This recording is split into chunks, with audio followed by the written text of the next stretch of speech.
Mise à jour 1, jour important. Journée mondiale du bambou, 18 septembre. Chaque année, le 18 septembre, la Journée mondiale du bambou est célébrée pour promouvoir la sensibilisation au bambou à travers le monde. Lors du 8e Congrès mondial du bambou à Bangkok en 2009, l'Organisation mondiale du bambou, WBO, a déclaré le 18 septembre comme Journée mondiale du bambou. Cette décision a été approuvée à l'unanimité par des représentants d'environ 100 pays. L'objectif de cette journée est de sensibiliser le public aux avantages économiques du bambou et à l'importance de sa culture dans les industries émergentes. Le thème de la Journée mondiale du bambou 2024 est « Bambou nouvelle génération, solutions, innovation et design ». Mise à jour 2, récompense. Aishwarya Rai remporte le prix de la meilleure actrice au CIMA 2024. Aishwarya Rai a reçu le prix de la meilleure actrice dans un rôle principal, critique, au CIMA 2024 à Dubaï. L'actrice a été récompensée pour son rôle dans Ponniyin Selvan, 2, 2023, de Mani Ratnam. Rai a interprété Nandini dans le film. Le réalisateur Kabir Khan a remis à Aishwarya le prix CIMA 2024. Après avoir reçu le prix, l'actrice a exprimé sa profonde gratitude envers toute l'équipe de Ponniyin Selvan. Son co-star Shiyan Vikram a également reçu des acclamations en obtenant le prix du meilleur acteur, Tamil, lors de la cérémonie. Mise à jour 3, internationale. L'Inde envoie $1 million d'aide humanitaire au Vietnam dans le cadre de l'opération Sadbhav. L'Inde a entrepris l'opération Sadbhav pour fournir une assistance humanitaire et des secours en cas de catastrophe, à Adre, au Laos, au Myanmar et au Vietnam à la suite des inondations catastrophiques causées par le typhon Yagi. Le ministère des Affaires étrangères, MEA, a annoncé que l'Inde a fourni $1 million en aide pour les inondations au Vietnam et $1 million au Laos. Après cela, la marine indienne et l'armée de l'air indienne, IAF, se sont mobilisés, déployant des navires et des avions pour transporter l'aide. L'IAF a déployé son avion C-17 Globemaster pour les opérations ADR afin de transporter l'aide au Vietnam et au Laos. Mise à jour 4, internationale. Le triomphe de l'Inde au World Skills 2024. L'Inde a remporté 16 médailles et médailles d'excellence lors de la compétition World Skills 2024 à Lyon, en France. Les récompenses incluent 4 médailles de bronze dans les catégories pâtisserie et confiserie, industrie 4.0, réception d'hôtels et énergie renouvelable. De plus, la délégation indienne a reçu 12 médailles d'excellence, démontrant leur talent exceptionnel et leur performance constante dans de nombreux métiers. Le ministre de l'Entrepreneuriat, Jayant Chaudhuri, a déclaré que leur dévouement et leur travail acharné ont rendu la nation fière et que le gouvernement continuera à soutenir et encourager les talents pour permettre à davantage de jeunes Indiens de briller sur les plateformes mondiales.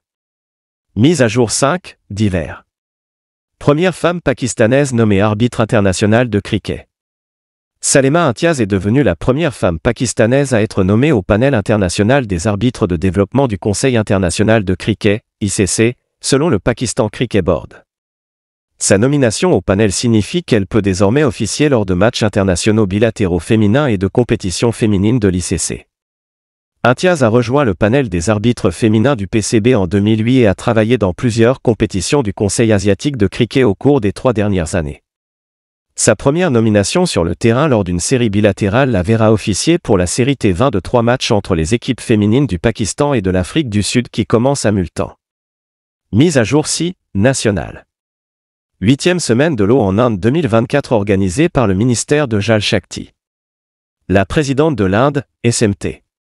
Droupadi Murmu, a lancé la 8e semaine de l'eau en Inde 2024 le 17 septembre 2024 à New Delhi, en présence solennelle du ministre de Jal Shakti, Shri C. R. Patil, et du ministre d'État, Shri Raj Bhushan Choudhary. Le ministère de Jal Shakti organise cet événement international qui se déroulera au Baramandapam à New Delhi du 17 au 20 septembre 2024.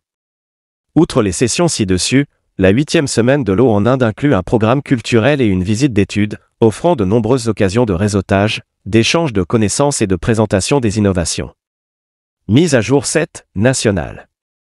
Atishi va devenir la successeur d'Arvind Kejriwal et prêter serment en tant que CM de Delhi. Arvind Kejriwal, le chef suprême du parti Aam Aadmi, AAP, et le ministre en chef de Delhi, a recommandé la chef de file et ministre du parti, Atishi, comme sa remplaçante. Après que Kejriwal ait soumis la proposition au lieutenant-gouverneur Vinay Kumar Saxena, celui-ci la transmettra à la présidente Droupadi Murmu pour approbation. Atishi prêtera serment en tant que ministre en chef de Delhi si la présidente Murmu lui accorde son approbation. Atishi, qui détient actuellement les portefeuilles de l'éducation, des finances, du droit, du tourisme et de plusieurs autres départements, sera la troisième femme à occuper le poste de ministre en chef de Delhi après Sushma Swaraj et Sheila Dixit. Mise à jour 8, sport. Anmol Karb, 17 ans, remporte son premier titre en simple en Belgique. Anmol Karb, 17 ans, de l'Inde, a remporté son premier titre international en simple féminin lors de l'événement de badminton international de Belgique, en battant la Danoise Amalie Schulz lors d'une finale acharnée. Karb, qui s'est qualifiée pour le tableau principal via les qualifications, a battu son adversaire classé 7e 24-22, décembre 2021, 21-10 lors du match final qui a duré 59 minutes. Le tournoi est un événement international de défi. Elle avait auparavant battu une autre joueuse danoise, Irina Amalie Andersen, en demi-finale. Mise à jour 9, État. Jagdeep Dhankar inaugure le Samvidhan Mandir dans les instituts de formation industrielle du Maharashtra. Le vice-président Jagdeep Dhankar a virtuellement lancé le Samvidhan Mandir dans 433 instituts de formation industrielle, ITI, à travers le Maharashtra depuis les locaux de l'institution. Il a présidé un programme à main B organisé par le département du développement des compétences, de l'emploi, de l'entrepreneuriat et de l'innovation du Maharashtra, dirigé par le ministre Mangal Prabaloda. Les ITI sont des écoles postsecondaires créées pour offrir une formation dans divers métiers. Le gouverneur du Maharashtra, C. P. Radhakrishnan, et le ministre d'État pour la justice sociale, Randa Attawal, ont assisté à l'événement. Mise à jour 10, État. Les CM de l'UP et de Tripura inaugurent le temple de Siddheshwari. Le ministre en chef Yogi Adityanath et son homologue de Tripura, Manik Saha, ont inauguré le temple de Siddheshwari dans le district de West Tripura. L'ashram Shanti Kali gère 24 sanctuaires à travers l'État du Nord-Est, y compris le temple récemment achevé à Barkatal. Le chef suprême de Tipramota, Pradyo Kishore Manikya Debarma, membre de la famille royale, était l'invité d'honneur, selon un responsable du temple. Le Maharaja Chitaranjan Debarma, qui est à la tête de l'ashram Shanti Kali et qui travaille à la protection de la culture, de la tradition et de la religion hindoue, a reçu le Padma Shri l'année dernière.